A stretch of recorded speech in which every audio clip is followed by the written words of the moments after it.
অন্তর্বর্তী সরকারের পররাষ্ট্র উপদেষ্টা মোহাম্মদ তৌহিদ হাসান বলেছেন, বাংলাদেশের সাম্প্রতিক গণহত্যার একটি নিরপেক্ষ ও আন্তর্জাতিকভাবে বিশ্বাসযোগ্য তদন্ত পরিচালনা এবং এতে যথাযথ বিচারিক প্রক্রিয়া অনুসরণ নিশ্চিত করা হবে।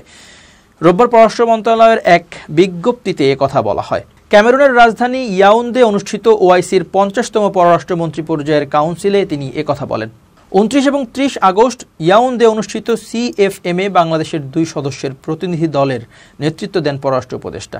বিজ্ঞপ্তিতে বলা হয়, জোরপূর্বক গুম হওয়া সব ঘটনা ও ব্যক্তির সুরক্ষা সংক্রান্ত জাতিসংঘ কনভেনশনে বাংলাদেশের যোগদানের বিষয়ে বৈঠককে অবহিত করেন তৌহিদ হোসেন। তিনি ওআইসির সঙ্গে বাংলাদেশের অব্যাহত সম্পৃক্ততা ও ফিলিস্তিনের জন্য শান্তি প্রতিষ্ঠা, ইসলাম ফোবিয়া, মুসলমানদের বিরুদ্ধে ঘৃণা অপরাধের মতো ঘটনাগুলোর নিন্দা জানানোর কথাও উল্লেখ করেন।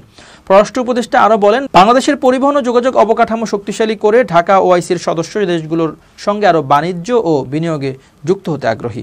এবছর পরিবহন ও যোগাযোগ অবকাঠামো থিম নিয়ে সিএফএম অনুষ্ঠিত হয়েছে। এতে বেশ কয়েকটি রাজনৈতিক, অর্থনৈতিক, সামাজিক, সাংস্কৃতিক ও নিরাপত্তা বিষয় নিয়ে আলোচনা করা হয়। মিয়ানমার কর্তৃপক্ষের উপর ক্রমাগত চাপ সৃষ্টি অব্যাহত রাখতে সিএফএমে মিয়ানমারে রোহিঙ্গা মুসলিম সম্প্রদায়ের পরিস্থিতি নামে একটি প্রস্তাব সর্বসম্মতিক্রমে গৃহীত হয়েছে।